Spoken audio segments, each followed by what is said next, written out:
सभी छात्रों का मैं विशाल वाबले इस वीडियो में हार्दिक स्वागत करता हूं। आज हम यहाँ पर 15 अगस्त इस पद्य पाठ में दिए हुए जो परिच्छेद है उनका अध्ययन करेंगे। पिछली वीडियो में हमने 15 अगस्त इस पद्य पाठ के कवि, उनका परिचय, उनकी प्रमुख कृतियाँ, काव्य प्रकार और काव्य परिचय, इसकी जानकारी हमने प्राप्त की है।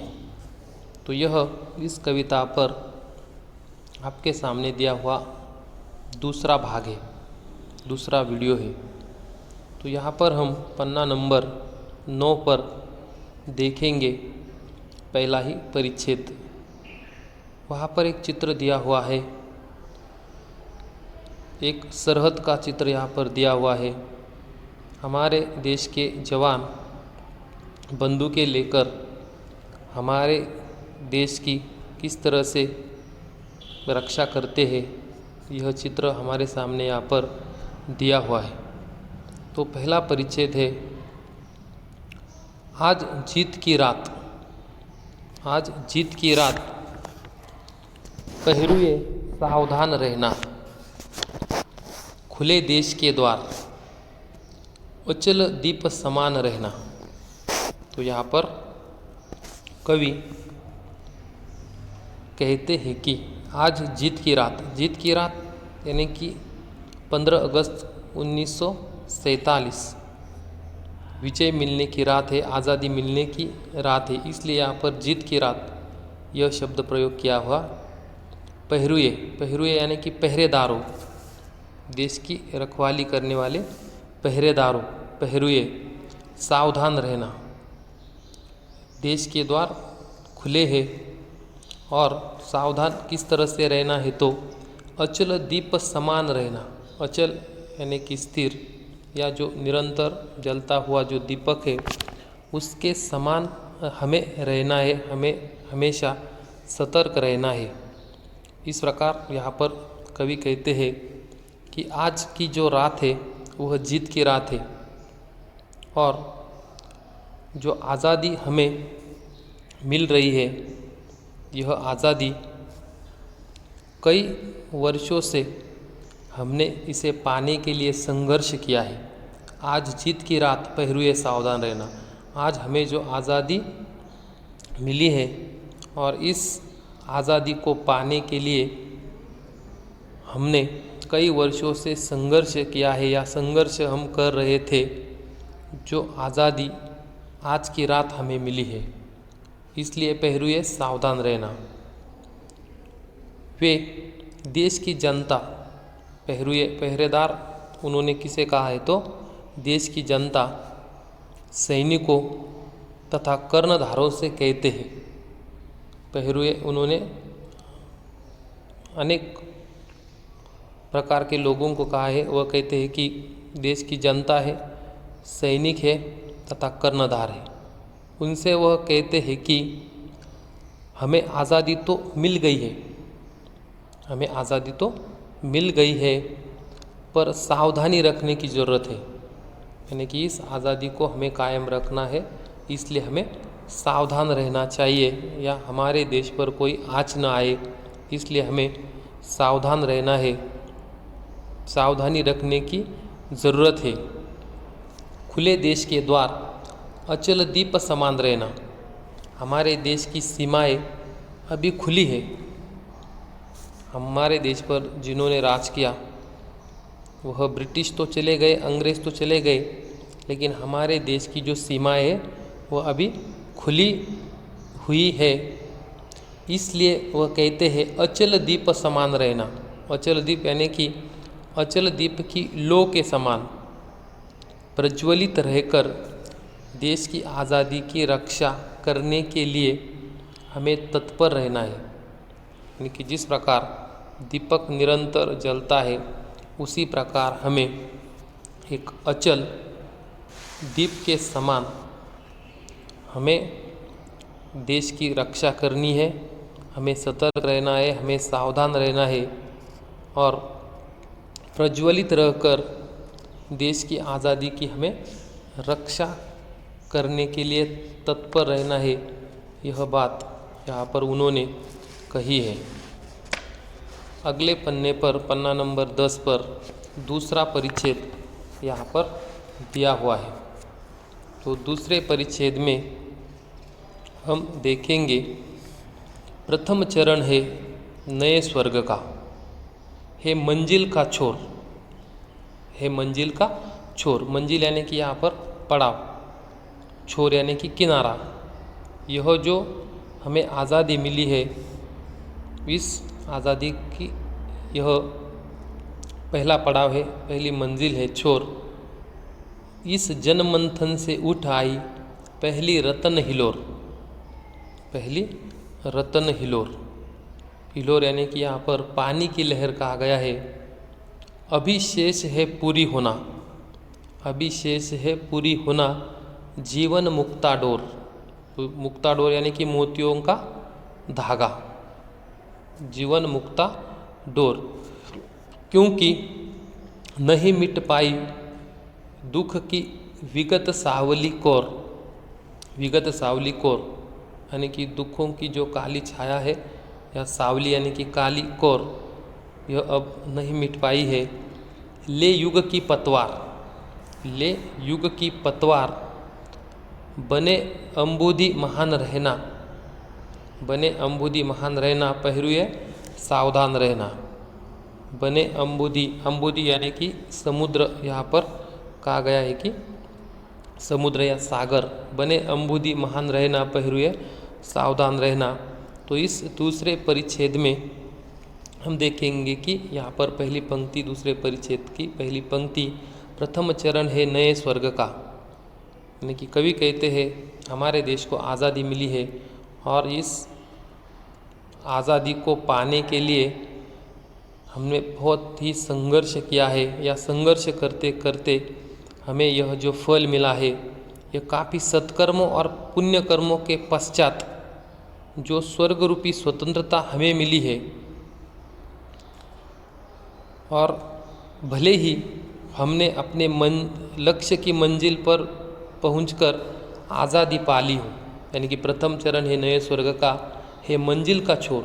हमने भले ही आज़ादी प्राप्त की है या हमें आज़ादी मिली है और हमने अपने लक्ष्य की मंजिल पर पहुंचकर आज़ादी पा ली हो, पर यह आरंभिक काल है, प्रथम चरण है। यह आज़ादी मिली है तो यह हमारा आरंभिक काल है। अब हमें आगे जाना है, देश को आगे लेकर जाना है और हमारी आज़ादी को कायम रखना है, देश की जनता में परिवर्तन लाना है, भारत देश का पुनरुत्थान करना है। इस प्रकार यहाँ पर कवि कहते हैं कि यह प्रथम चरण है। इस जनमंथन से उठ आई पहली रतन हिलोर, यानी कि हमारी आज़ादी देश की जनता के लिए लंबे समय से किए जा रहे संघर्ष से प्राप्त पहला फल है। यानी कि इस जनमंथन से उठ आई पहली रतन हिलोर, हिलोर यानी कि पानी की लहर, अभी शेष है पूरी होना। यानी कि जो हमारे देश की जनता है, इन्होंने लंबे समय से संघर्ष किया और उससे प्राप्त यह हमारा पहला फल है। अभी शेष है पूरी होना जीवन मुक्ता डोर, यानी कि अभी शेष है पूरी होना जीवन मुक्ता डोर। हमें सिर्फ आज़ादी मिली है, लेकिन हमारे देश में जो शोषित पीड़ित लोग हैं उनमें हमें परिवर्तन लाना है। अभी तो समाज के अलग अलग वर्ग के लोगों में एक दूसरे से बहुत दूरी है। यानी कि अभी शेष है पूरी होना जीवन मुक्ता डोर, क्योंकि नहीं मिट पाई दुख की विगत सावली कोर। आज़ादी मिली है, आज़ादी का उत्साह सारे देश में झलक रहा है, लेकिन फिर भी जो हमारे भारत के लोग हैं वह एक दूसरे से बहुत दूर है। उनको इकट्ठा करना है, उनको एक साथ लाना है, अभी उन्हें संगठित करना बाकी है। विगत सावली कोर ले युग की पतवार, यानी कि उन एक दूसरे से बिछड़े हुए, अलग हुए या एक दूसरे से जो बहुत दूर लोग हैं उनको अब संगठित करना बाकी है। और दुख की पुरानी काली छाया अभी नहीं मिट पाई है। विगत सावली कोर, यानी कि जो दुख की जो काली छाया है वो अभी नहीं मिट पाई है। ले युग की पतवार बने अंबुदी महान रहना, पहरुए सावधान रहना। कवि देश के कर्णधारों से कहते हैं कि वे बदलते युग के अनुसार सागर की तरह, यानी कि हमें आज़ादी मिली है और युग बदल रहा है, और बदलते युग के अनुसार सागर की तरह धीर गंभीर बनकर बने अंबुदी महान रहना, यानी कि सागर की तरह धीर गंभीर बनकर भारत का दिशा निर्देश करे, यानी कि भारत देश को एक सही दिशा दिखाने का, मार्गदर्शन करने का काम करे, दिशा निर्देश करे। अर्थात देश में युग के अनुरूप परिवर्तन लाए, यानी कि देश में परिवर्तन होना बहुत ही महत्वपूर्ण है, तो ही हम सही मायने में आज़ाद कहलाएंगे। आज़ादी तो सिर्फ मिली है, लेकिन देश में परिवर्तन होना बाकी है, और हमें देश में युग के अनुरूप परिवर्तन लाना है। वे देश के रक्षकों से सावधान रहने के लिए कहते हैं। हमें देश की जनता को सही दिशा दिखानी है, दिशा निर्देश करना है, उनमें परिवर्तन लाना है, उनको संगठित करना है। इस प्रकार बहुत सारा काम हमें करना है, बहुत सारी जिम्मेदारियां हमें उठानी है, तो ही हम आज़ाद कहलाएंगे, या हम देश में परिवर्तन ला सकेंगे, तो ही हम सही मायने में आज़ाद हो पाएंगे। इसलिए जो दुख की काली छाया है वह अब पूरी तरह से नहीं मिटी है। उसे मिटाने के लिए हमें देश के हर नागरिक को, सैनिकों को या कर्णधारों को वह सतर्क करते हैं, जागरूक रहने के लिए वह आह्वान करते हैं। अगला जो परिच्छेद है, तीसरा परिच्छेद यहाँ पर दिया हुआ है पन्ना नंबर 10 पर। विषम श्रृंखलाएँ टूटी है। विषम श्रृंखलाएँ, विषम यानी कि असमान, श्रृंखलाएँ टूटी है, खुली समस्त दिशाएं, खुली समस्त दिशाएं। अब हमारे देश में पहले जो असमताएं व्याप्त थी, यानी कि लोगों पर अंग्रेज़ों का राज था या लोग गुलामी कर रहे थे, वो श्रृंखलाओं में बंधे हुए थे। उन लोगों को कवि कह रहे कि विषम श्रृंखलाएँ टूटी है, खुली समस्त दिशाएं, आज प्रभंजन बनकर चलती, प्रभंजन यानी कि तूफान बनकर चलती युग की बंदिनी हवाएं, प्रश्न चिन्ह बन खड़ी हो गई ये सिमटी सीमाएं। आज पुराने सिंहासन की टूट रही प्रतिमाएं, प्रतिमाएं यानी कि यहाँ पर चित्र या मूर्ति, इस प्रकार से अर्थ लिया गया है, यानी कि आज पुराने सिंहासन की टूट रही प्रतिमाएं, उठता है तूफान, इंदु, इंदु यानी कि चंद्रमा, तुम दीप्तिमान रहना, यानी कि प्रकाशमान रहना, पहरुए सावधान रहना।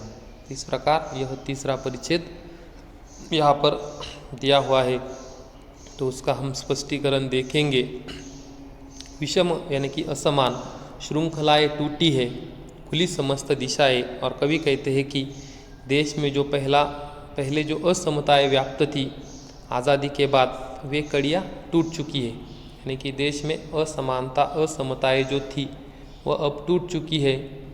अब सारी दिशाएं हमारे लिए खुली है। आज़ादी के बाद वे जो कड़ियाँ थी, असमताएं थी, वह अब टूट चुकी है। अर्थात समाज में असमानता के लिए कोई स्थान नहीं रह गया है, यानी कि सब समान हो गए हैं, या असमताएं जो व्याप्त थी, असमताओं की जो कड़ियाँ थी वह अब टूट चुकी है। अर्थात समाज में असमानता के लिए अब कोई स्थान नहीं रह गया है। आज भी, यानी कि आज सभी के लिए प्रगति के मार्ग खुल गए हैं, यानी कि जब भारत देश पर अंग्रेज़ों का राज था, तो उस समय किसी को यदि कोई किसी क्षेत्र में कार्य करना चाहता था तो भी उसे अनुमति नहीं दी जाती थी या उसे बहुत सारी रोक टोक थी। लेकिन जब आज़ादी मिली है तो समानता पूरे देश में आ गई है और सारी दिशाएं प्रगति के लिए मार्ग सारे खुल गए हैं। आज प्रभंजन बनकर चलती युग बंदिनी हवाएं। कवि कहते हैं कि सदियों से लोगों की दबी कुचली महत्वाकांक्षाएं, यानी कि लोगों के मन में जो महत्वाकांक्षाएं थी वह महत्वाकांक्षाएं संतुष्ट होने के लिए आतुर है। लोगों की इच्छाएं अब पूरी होने के लिए आतुर है। स्वतंत्रता मिलने के पहले हम जिन सीमाओं में बंधे हुए थे वे सीमाएं अब हमारे लिए प्रश्न चिन्ह बन गई है। आज प्रभंजन बनकर चलती युग बंदिनी हवाएं प्रश्न चिन्ह बन खड़ी हो गई। ये सिमटी सीमाएं, यानी कि जो सीमाएं थी वह अब हमारे लिए प्रश्न चिन्ह बन गई है। जिन सीमाओं में हम बंधे हुए थे वही सीमाएं हमारे लिए अब प्रश्न चिन्ह बन गई है। आज पुराने सिंहासन की टूट रही प्रतिमाएं, यानी कि लोग उन सीमाओं को तोड़ देना चाहते हैं और कवि कहते हैं कि हमारे समाज में प्रचलित मान्यताएं टूट रही है। यानी कि बहुत सालों से चली आ रही जो मान्यताएं थी, प्राचीन मान्यताएं अब टूट रही है क्योंकि हमारे देश को आज़ादी मिली है। और वे कहते हैं कि पुरानी मान्यताओं को बदलने में समाज के कुछ वर्गों का विरोध हो सकता है। यानी कि बहुत सालों से जो पुरानी मान्यताएं थी, आज पुराने सिंहासन की, यानी कि समाज में जो पुरानी मान्यताएं थी वह अब टूट रही प्रतिमाएं, यानी कि वह अब टूट रही है, बिखर रही है। मान्यताओं को बदलने के लिए समाज के कुछ वर्गों का विरोध हो सकता है। वे ऐसी हालत में कर्णधारों से कहते हैं, इंदु तुम दीप्तिमान रहना, पहरुए सावधान रहना। वे देश के कर्णधारों से कहते हैं कि अपने विवेक से इस परिस्थिति को संभालने के लिए और सदा सावधान रहने के लिए वह कहते हैं, पहरुए सावधान रहना। आज़ादी तो मिली है लेकिन देश में बहुत सारी समस्याएं है और उन समस्याओं को मिटाने की कोशिश करनी है। पुरानी मान्यताएं, उसमें परिवर्तन लाना है। पुरानी मान्यताएं अब टूट रही है लेकिन फिर भी उन पुरानी मान्यताओं को बदलने में समाज के कुछ वर्ग उसका विरोध कर सकते हैं या कुछ लोगों का विरोध हो सकता है। फिर भी हमें पूरे विवेक के साथ इस परिस्थिति को संभालना है और समाज को एक सही दिशा निर्देश हमें करना है। इस प्रकार इस तीसरे परिच्छेद में कवि ने देश का नवनिर्माण कैसे करना है इसके बारे में जानकारी दी है। आगे इस पद्य पाठ का आखिरी परिच्छेद है जो यहाँ पर पन्ना नंबर 10 पर है। ऊंची हुई मशाल हमारी, ऊंची हुई मशाल हमारी, आगे कठिन डगर है। कि कवि कहते हैं कि आज़ादी हमें मिली है और आज़ादी मिलने पर हमारी जो मशाल है वह ऊंची हो गई, अर्थात हमारा सिर ऊंचा हो गया है। ऊंची हुई मशाल हमारी, आगे कठिन डगर, डगर यानी कि मार्ग। अब हमारी मशाल ऊंची हुई है, यानी कि अर्थात हमारा सिर ऊंचा हो गया है, लेकिन आगे कठिन डगर यानी कि मार्ग, आगे का जो रास्ता है, आगे का जो मार्ग है वो बहुत ही कठिन है क्योंकि बहुत सारी समस्याएं देश में है। उन समस्याओं को मिटाना इतना आसान नहीं है। इसलिए कवि यहाँ पर कहते हैं आगे कठिन डगर है। डगर यानी कि यहाँ पर उसका अर्थ है मार्ग। शत्रु हट गया लेकिन उसकी छायाओं का डर है। शत्रु हट गया, हमें आज़ादी मिल गई, अंग्रेज चले गए, लेकिन फिर भी छायाओं का डर है। यानी कि देश के भीतर जो शत्रु है, देश के शत्रु है, उनका अब भी डर है। शोषण से मृत है समाज, यानी कि समाज का शोषण हुआ है, जो शोषित पीड़ित लोग हैं, शोषण से मृत है समाज। कमज़ोर हमारा घर है किंतु आ रही नई जिंदगी। फिर भी कवि कहते हैं कि शोषण से समाज मृत है, कमज़ोर हमारा घर है, फिर भी नई जिंदगी जो आ रही है यह विश्वास अमर है। जनगंगा में ज्वार है, जनगंगा यानी कि जन समूह, जनगंगा में ज्वार है। लहर तुम प्रवाहमान रहना, प्रवाहमान इसका मतलब है प्रवाहशील रहना, पहरुए सावधान रहना। तो यहाँ पर कवि कहते हैं कि ऊंची हुई मशाल हमारी, यानी कि आज़ादी मिलने पर हमारी मशाल ऊंची हो गई, अर्थात हमारा सिर ऊंचा हो गया, लेकिन आगे का जो रास्ता है वो बहुत कठिन है, आगे कठिन डगर है।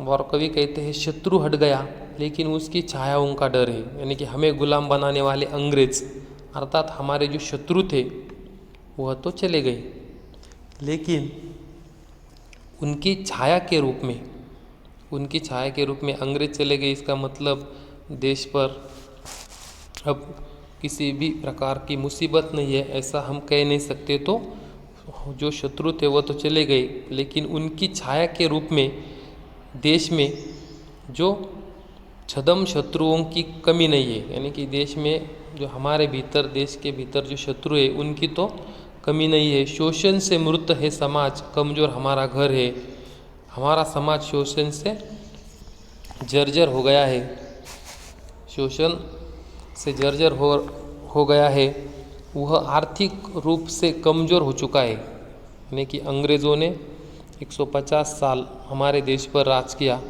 हमें गुलाम बनाया, लोगों का शोषण किया, और यह जो शोषित पीड़ित लोग हैं, शोषण से समाज जर्जर है और आर्थिक रूप से भी समाज कमज़ोर हो चुका है। और कवि कहते हैं किंतु आ रही नई जिंदगी, यह बहुत सारी समस्या हमारे देश के सामने है, लेकिन फिर भी उन्हें पूरा विश्वास है कि आने वाले दिनों में देशवासियों के जीवन में सकारात्मक परिवर्तन आएगा, और इस प्रकार से हमें कोशिश करनी है। भले ही बहुत सारी समस्याएं आज देश के भीतर है, शोषित पीड़ित जनता है, या आर्थिक रूप से हम कमज़ोर है, फिर भी जो आने वाला समय है यह एक नई जिंदगी, एक नया परिवर्तन या सकारात्मक परिवर्तन हमारे देश में आएगा, इस प्रकार का विश्वास है। जनगंगा में ज्वार, जन समूह, जनगंगा के लिए यहाँ पर अर्थ है, और ज्वार यानी कि जोश। कवि कहते हैं कि आज़ादी मिलने के बाद देश की जनता में एक नया जोश पैदा हुआ है। जनगंगा में जोश यानी कि आज़ादी अब मिली है, सारे लोगों के चेहरे पर उत्साह है, उल्लास है, और आज़ादी मिलने के बाद लोगों के भीतर एक नया जोश पैदा हुआ है। लहर तुम प्रवहमान रहना, प्रवहमान यानी कि प्रवाहशील रहना, लहर तुम प्रवहमान रहना, इसलिए कवि कहते हैं कि यह जो जोश है वह कभी कम न हो। लोगों के भीतर जो जनता के भीतर जो नया जोश पैदा हुआ है उसे हमेशा उसी प्रकार बनाए रखना है, या जोश को कभी भी कम नहीं होने देना है। और वे कहते हैं पहरुए सावधान रहना, और वे कहते हैं कि देश के पहरेदारों तुम दुश्मनों से सदा सावधान रहना, देश की आज़ादी को कायम रखने की कोशिश करना, और देश में जो समस्या है उन समस्याओं को मिटाकर देश की जनता को, देश के नागरिकों को एक उचित दिशा देना, या उनके उन्नति में जो हो सके वह कार्य करना, देश के शोषित पीड़ित लोगों को शोषण से मुक्त करना, जो आर्थिक रूप से हम कमज़ोर है वह आर्थिक कमजोरी को दूर करना। इस प्रकार बहुत सारी जिम्मेदारी हमारे सारे देश के पहरेदारों के कंधों पर है, और हमें इसे पूरा करना है। देश की आज़ादी को भी कायम रखना है और देश का पुनरुत्थान करना है। इसलिए यहाँ पर कवि ने पहरुए यानी कि पहरेदारों को, सैनिकों को या देश की जनता को हमेशा सतर्क या सावधान रहने की बात यहाँ पर की है। इस प्रकार धूप के धान काव्य संग्रह से गिरिजा कुमार माथुर इन्होंने 15 अगस्त इस पद्य पाठ को हमारे सामने प्रस्तुत किया। इस पद्य पाठ पर दिए हुए जो आकलन कृति है, उन आकलन कृतियों में हम देखेंगे पन्ना नंबर 11 पर आसान आसान कृतियाँ यहाँ पर दी है, तो उन कृतियों का भी अध्ययन हमें स्वाध्याय में करना है। तो ठीक है, यहाँ पर हम इस पद्य पाठ को पूर्ण विराम देते हैं और अगले वीडियो में हम अगला पाठ आरंभ करते हैं। आज के लिए इतना ही। धन्यवाद।